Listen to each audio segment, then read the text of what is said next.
Andai kata setiap suami pandai mengelola masa iddah istri, maka itu adalah bagian dari cara kita mengelola rumah tangga.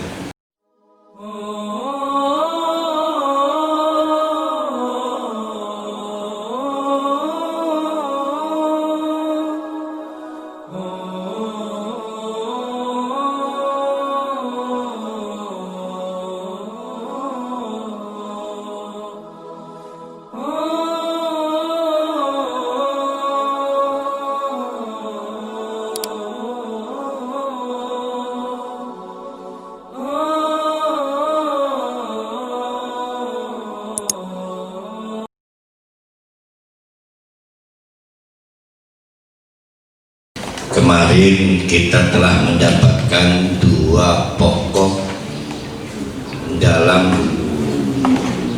cara kita mengakhiri rumah tangga, tapi sebetulnya maksud Allah mempertahankan rumah tangga. Dua hal pokok itu selanjutnya disebut hududullah, batas-batasan dari Allah. Apa itu dua hal pokok itu? Yang pertama adalah bahwa perempuan itu memiliki masa iddah.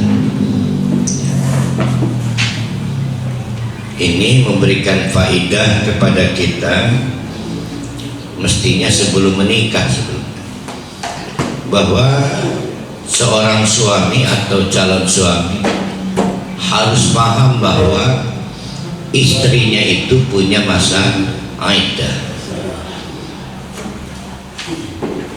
Nah, karena dia berlaku siklus, maka memperhatikan iddah istri itu tidak ada hentinya, terus menerus. Ada iddah karena haid, itu kan siklus. Ada iddah karena situasi yang kita penyebabnya hamil, itu kan siklus. Nah, berarti memperhatikan iddah sebetulnya bukan karena kita akan mentalak saja, tapi ada hal-hal psikis yang Allah memberikan pelajaran.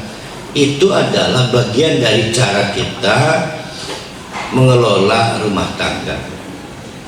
Andai kata setiap suami pandai mengelola masa iddah istri, maka apa yang disebut oleh At-Thalaq ayat 1 di ujung, la tadri la'allallah yuhditsu ba'da dzalika amran, itu pasti terjadi, tidak harus menunggu adanya talak.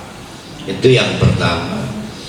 Yang kedua, bahkan ketika sesudah ditalak pun yang gugur cuma satu, yaitu yang tadinya boleh hubungan badan, jima setubuh, itu terlarang. Yang lainnya nggak gugur, tetap diberi nafkah, tetap dia mendapatkan layanan papan, rumah, tempat tinggal, sukan. Bahkan ada yang menarik, andai kata hamil, ya tetap dinafkahi sampai melahirkan.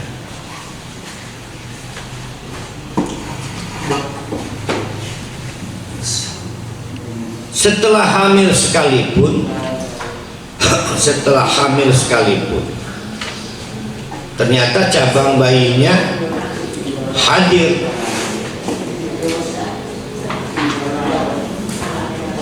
sudah mantan istri, ternyata tidak berhasil rujuk,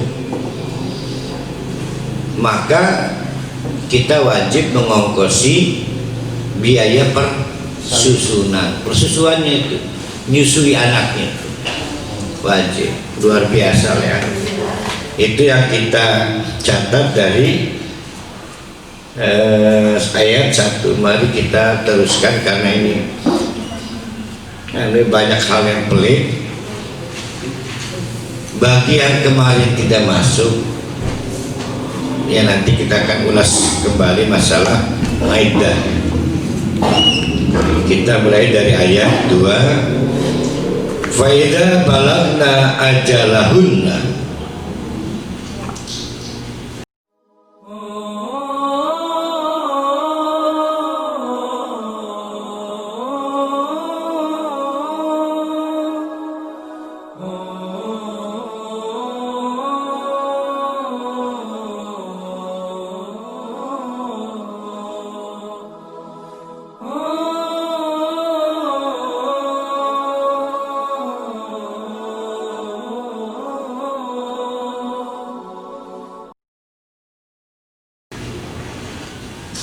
Talaknya sudah terjadi.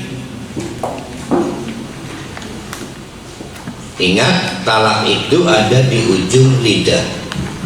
Ya, talaknya sudah terjadi.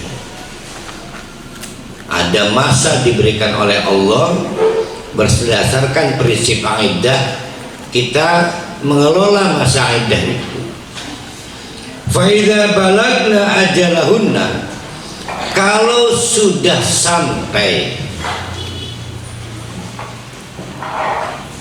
waktu habis talaknya, waktu habis iddahnya,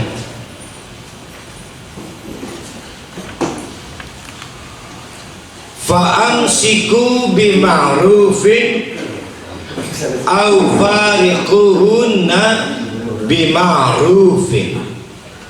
Ada dua ya. Tapi dua-duanya bima'ruf. Kalau ajalnya sudah sampai, berarti masa iddahnya sudah habis. Maka ujian datang dari Allah, dan ini tes keimanan seorang suami. Yang dites cuma satu tetap, dua. Semua hal ujian itu tesnya cuma dua.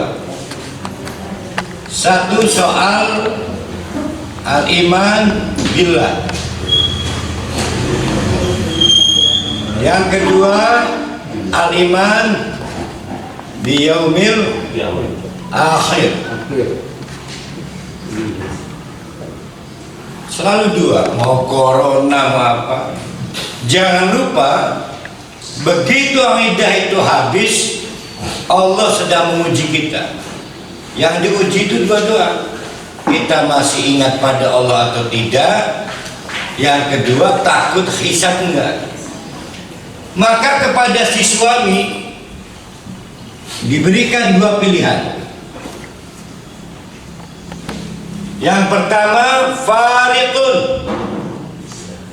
Barulah ini yang kita sebut cerai. Talak belum cerai. Talak itu belum cerai.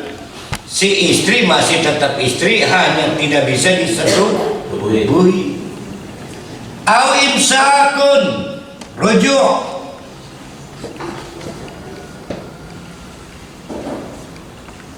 Kalau kita lulus, dinyatakan oleh lulus,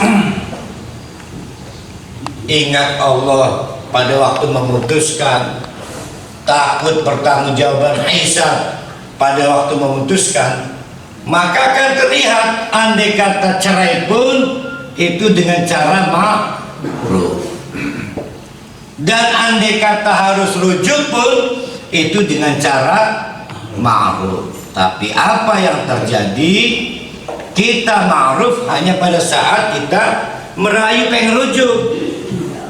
Kalau istilah cerai itu di Arab di saat ini ada. Cerai itu ya farikun itu. Farid, oh Farid. Cuma sayang kita selalu talak itu dianggap cerai. Nah, kalau kita pengen lulus ujian, cerainya masih tetap dianggap ingat Allah, masih takut hisab, maka cerailah dengan cara ma'ruf. Jangan hanya pada saat rujuk, ma'ruf. Bagaimana ma'ruf itu? Nah, ini akan kita pelajari. Jadi mencerai istri artinya apa itu? Berarti setelah talak tidak rujuk, ya kan? Mencerai istri itu setelah talak habis iddahnya tidak rujuk, tapi dengan cara ma'ruf, insya Allah tidak akan mengganjal pada saat hisab nanti. Itulah yang ingin diperbaiki dari surat At-Tolak. Kenapa diperbaiki? Karena perceraian itu usianya panjang. Sebelum surat At-Tolak turun sudah terjadi perceraian. Bahkan cara rujuknya sekesedih, cara meninggalkannya juga sekesedih. Nah, kata kuncinya ma'ruf.